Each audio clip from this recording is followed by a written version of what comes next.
10 years after my death, my gentle wife became a demon who disrupted the world's order. The system sent dozens of conquerors to stabilize her, but all failed miserably. Reluctantly, the system resurrected me, except I had forgotten everything and was thrown before her. Comments appeared before my eyes questioning the system's choice. Previous conquerors either resembled the female lead's late husband or shared similar traits, all handsome and talented men. Yet none could increase her conquest index by even 1%. This new person only shared gender with her late husband, everything else was utterly ordinary. The system told me my name was Sean Anderson, 23 years old, tasked with reforming Vivian White, who was 10 years older. It warned me not to repeat previous conquerors' fatal mistakes. After reviewing their experiences, I saw none had good endings. Looking at my ordinary reflection, I wondered how I differed from them. Could I possibly succeed? The system hesitated before answering, "Only you can do this." Following the system's guidance, I found the restaurant where Vivian dined. Before I could approach, her bodyguards warned me off. She sat by the window in a red coat waiting for her daughter, not even glancing my way. But when I looked into her cold eyes, I instinctively wanted to call her name. Sadness and joy overwhelmed me simultaneously. Before I could react, her bodyguard kicked me, throwing me onto the street. One pointed at my forehead menacingly, "Don't fantasize about people who don't belong to you. This is just a warning, next time won't be so easy." The sky suddenly darkened with storm clouds. I wiped blood from my mouth and slowly stood up. A luxury car stopped at the restaurant entrance, and Vivian's daughter bounced out. Vivian stood to greet her, though without a smile. Perhaps my gaze was too intense. As the girl took her mother's hand to enter, she suddenly looked my way. I stood straighter and offered a gentle smile. The girl politely acknowledged it but quickly looked away. As they disappeared, my heart sank with an intense emptiness that left me anxious and confused. Comments appeared again. Is the system crazy? What makes him qualified to be a conqueror? I realized Vivian's husband must have had distinctive eyes like mine.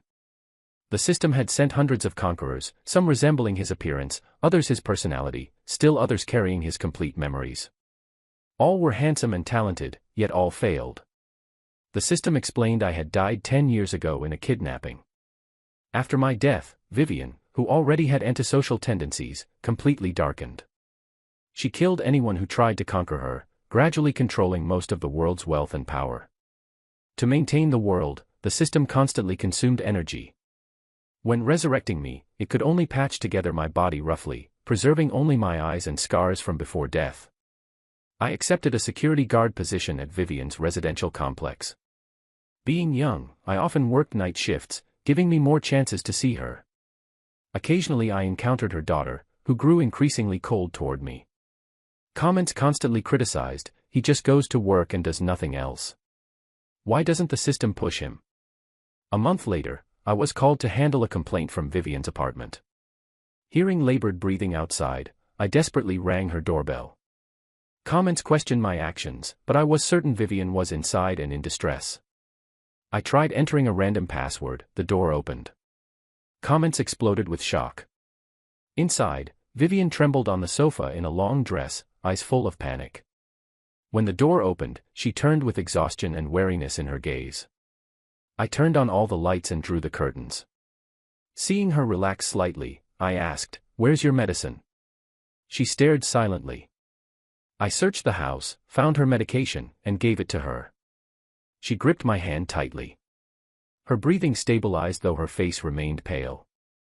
Under her gaze, I stood to leave, but she grabbed my wrist. "How are you so familiar with everything?" A barely recognizable light flashed in her eyes. "Is it you?" I panicked and avoided her gaze, quickly escaping when she loosened her grip. Comments cursed my cowardice, such a rare opportunity, and he runs away. If it were me, I'd stay and take care of her. But I felt I couldn't do that, something held me back. Days passed. Vivian didn't cause trouble as expected but came home more frequently.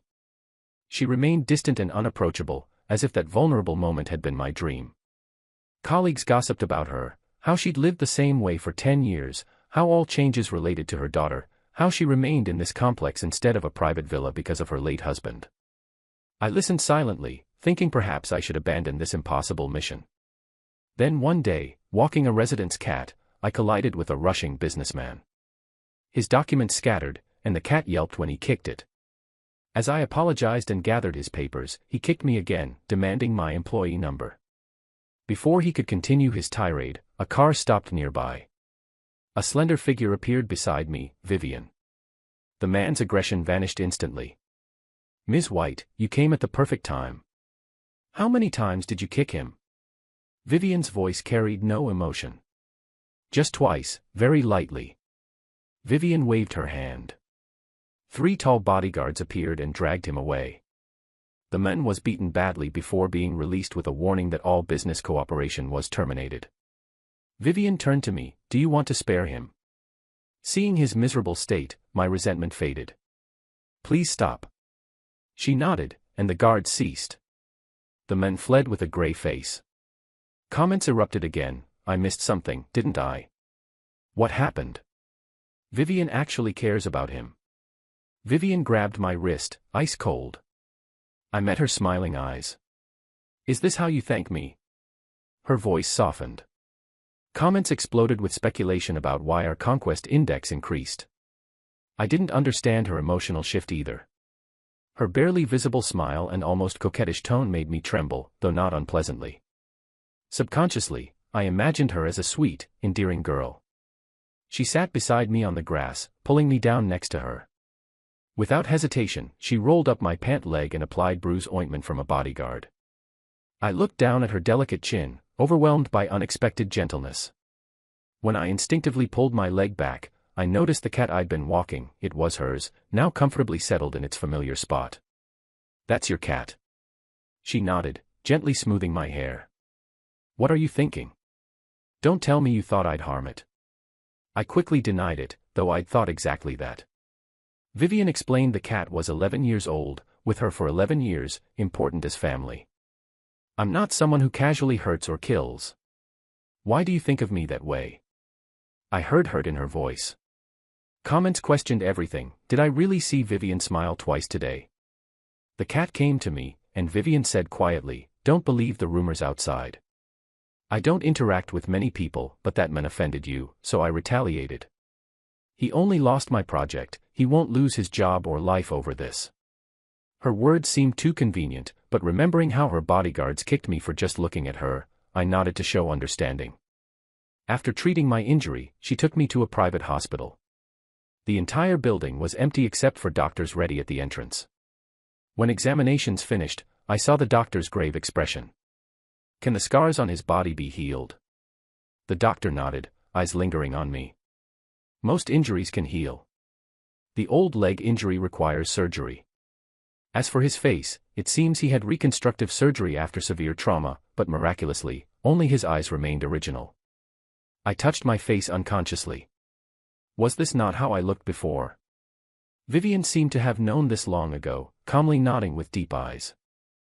After they discussed treatment plans, I stood outside, dazed. Finally, Vivian handed me a crutch. "Use this until your leg fully heals." I resisted slightly. After all, I was still young and my leg wasn't that inconvenient. "Be good, okay?" Her voice was soft, carrying a hint of pleading. I instinctively accepted, unable to refuse her request from the depths of my heart. Seeing me take the crutch, she smiled with satisfaction. "I'll take you home." I looked at her in surprise. "Home?" She nodded. "From now on, I'll take care of you. You don't need to live like before." I grew increasingly confused about our relationship dynamics. From the outside, it seemed Vivian was conquering me. "Why?" She smiled gently. "Because I like you. I know why you approached me and your purpose for being resurrected." My heart skipped a beat. She really knew everything. As the system once said, she controlled this world's order. She could make it operate however she wanted.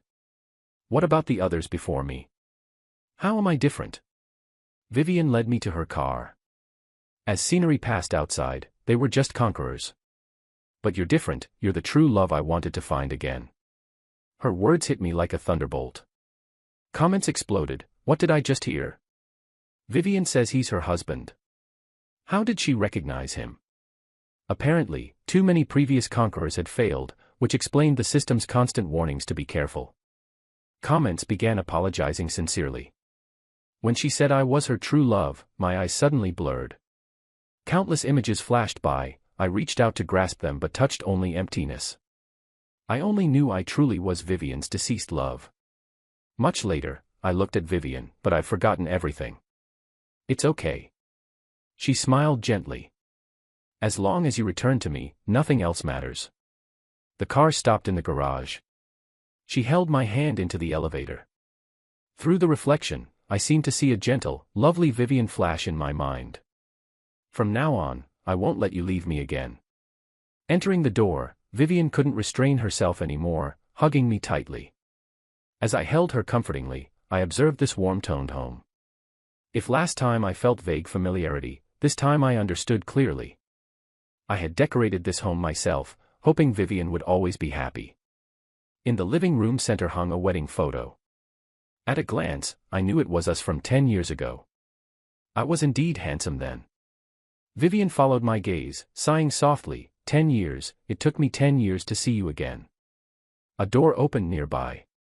Our daughter stepped out, looking at us curiously. I cleared my throat, sitting up and separating us. Vivian reluctantly clung to me. The child is 9 years old, she's not stupid, I protested, though I couldn't push Vivian away. The girl approached. I'm Nicole, 9 years old. Mom said when she discovered she was pregnant, Dad had already left us. Mom said Dad died saving her. With Nicole's words, memories unlocked. I remembered when our careers just began, competitors kidnapped Vivian. Learning beforehand, I risked saving her by taking her place. The kidnappers discovered I'd led reinforcements and threw me into the sea. An explosion engulfed everything in flames. My leg injury came from being broken while trying to escape before the explosion. When flames erupted, I had no way to avoid them. Nicole suddenly cried, I miss Dad too. Blood ties are miraculous. Though we'd never met, when Nicole rushed into my arms, I only wanted to cry, feeling guilty for not being there as she grew up. I'm sorry. I held her tightly, whispering hoarsely. Nicole, well raised by Vivian, rubbed her small head against me. Dad is here now. She sobbed, shoulders shaking. Vivian sat beside us, quietly watching. When we finished crying, she said, All right, Nicole, let Dad rest. When I woke at dusk, I opened the bedroom door to find Vivian and Nicole at the dining table, having just finished cooking. Dad. Nicole rushed over, hugging my leg. Today's the first time Mom cooked. She just finished and was about to wake you. I smiled, lifting Nicole and looking at Vivian, thank you. Though I knew they were my wife and daughter, I still couldn't completely relax. Fortunately, Vivian understood and said nothing more. During dinner, I finally asked, How did you recognize me? Vivian paused. The first time I saw you, I wasn't certain. You looked completely different from photos, but my heart panicked. In 10 years, I only felt that panic when learning of your death. But the system sent hundreds of conquerors trying to subdue me. I wasn't sure if you were one of them or the real you. She took a deep breath, looking straight at me. So when you burst into my home, I really didn't dare believe. The password was our birthdays combined. That's why I didn't guard against you. Do you know how skilled your movements were that day? My illness only appeared after you left, yet you acted as if you'd never left me, as if I were still the naive Vivian by your side. When I feared you were fake, feared waking to find you gone again. If I wasn't 100% certain, I didn't dare truly acknowledge you. That cat is very fierce, but in the old days, it only accepted you. After you left, it accepted us. So I tested once. When I saw it approach you willingly, I knew I hadn't mistaken you. We all recognized you. We missed you so much. Sean Anderson, welcome home. Though I hadn't remembered anything, tears blurred my eyes. The cat sensed my emotions, running over to rub against my leg. Even though I'd forgotten everything, my heart and body helped me remember. Everything told me, welcome home. Late that night, I lay listening to Vivian tell stories from the past 10 years. She described raising Nicole bit by bit, then showed me photos and videos from Nicole's 9 years. I didn't know when you'd return, but I knew you'd regret missing it, so I recorded everything. Over the years, whatever the occasion, I always prepared 2 gifts for Nicole, telling her that Dad loved her too, that one day Dad would return. Nicole was so good, she never demanded you. I held the tablet, opening each file. Watching Nicole at different stages, the child stared intently at the camera. She smiled at the lens, from struggling to roll over, to standing, to running and calling for Mom. Every photo of the 2 left space for me, as if I'd never left. I couldn't stop crying. After turning off the tablet, I asked why she was so certain I'd return, and what she'd done with the system. Vivian squeezed my hand. Theoretically, this world should have collapsed long ago. After all, as the female lead, I didn't follow the system's script. Because I knew the system existed, I definitely did something to restrain each other. She leaned on my shoulder, smiling. Yes, we restrain each other, or rather, I unilaterally restrain it. It needs this world to operate normally until the protagonist's age. But since the male lead was killed by me, only I maintain the world's normalcy. To prevent me from being too dominant, the system sent many conquerors resembling you to conquer me. If one succeeded, it could divide my energy. But I wanted nothing except you. Your return brought it no benefit, only keeping me stable. It naturally wasn't willing. I knew it could bring you back, as long as I was strong enough. It couldn't do anything to me except return you. So for 10 years, it could only watch as I gradually controlled most of the world's money and power. Finally, it had to bring you back to me. 10 years, I finally did it. Vivian stroked my leg, her voice slightly cold, but it didn't let you return completely. It still made you carry injuries. I sensed dangerous breath from her, but I wasn't afraid, I smiled instead. At least I'm grateful it gave me a chance to be reborn. Otherwise, you'd be lonely for 100 years. Vivian snorted coldly. If it dared, I'd make it disappear with me. But thinking of something, she hugged me. As long as they don't hurt you, that's enough. After talking a while, I grew sleepy, but Vivian slept restlessly. In my drowsiness, I realized she kept rubbing against me. I instinctively held her tighter, soothing, "Don't be afraid, don't be afraid." Vivian stopped moving, and I sank into deep sleep. I dreamed of the past. I remembered meeting Vivian when she was fighting a stray dog for food. The moment our eyes met, my nanny pulled a meat bun from her bag and gave it to her, muttering a Buddhist blessing. The nanny pulled my hand. "Young master, let's go." Vivian, filthy from head to toe, grabbed the bun and stuffed it in her mouth, only her eyes remained exceptionally clear. I reached out my hand, thinking if she took it, I'd bring her home. In just a second, she grasped it immediately, saying nothing, only staring at me. My nanny was startled and wanted to separate us, but I refused. I brought Vivian home, and only after bathing her did I discover she wasn't a dirty child but fair and rosy. I told my parents I wanted to keep her, not for any specific reason. I found her calm and beautiful, with no issues in intelligence or health. Logically, such a child would have many people competing to adopt her even at an orphanage. Until once, when my nanny fell at home and hit her head, I saw Vivian hiding in a corner, smiling with satisfaction. I was terrified. I knew then she had antisocial personality traits. Similar incidents happened with my birth parents and adoptive parents. Whoever made her unhappy, she'd find ways to retaliate, very cleverly. But I hid this, wanting to teach her better, at least helping her understand laws and social order, how normal people lived. Perhaps because I brought her back, she listened to me very well. I studied with her until high school graduation. Then my parents were harmed. One died in a car accident, one went to prison. I lost my support and ability to resist enemies. By then, Vivian had changed completely from her childhood personality. At least she'd become gentle and thoughtful. She chose to rebuild from scratch with me. We lived in basements, ate leftovers, and overcame every difficulty together. I didn't choose university but worked outside while supporting her education. I wanted her to go far as possible. Because from childhood, I chose to take responsibility for her life. I had to be responsible to the end. After her graduation, my company began achieving some success. I also became the system's target. After our wedding, I died on our favorite sea. Losing my control, Vivian stopped pretending. She took over my company and directly killed the first male lead who appeared. The system didn't dare do anything to her, much less imprison her. Vivian grew increasingly arrogant and uncontrollable. She knew she was the female lead of a tragic novel, knew I was originally destined to die. So everything she did over 10 years was to reverse the ending and resurrect me. Remembering everything, I woke with a start. It was already 8 a.m. Vivian still slept soundly in my arms. My heart overflowed with emotions difficult to express. Finally, I only gently kissed her forehead, whispering, "Vivian, I remember everything. I've truly returned." Vivian seemed to hear, slowly waking from her dream. She trembled, hugging me tightly, "Sean Anderson." She repeated my name again and again. I responded each time, "Yes, it's me. It's really me. After 10 years, I've truly returned." The system saw my conquest index reach maximum and finally breathed a sigh of relief. It gave us a good ending, a happily ever after. Comments that had followed from the beginning appeared before my eyes. "Congratulations, truly congratulations."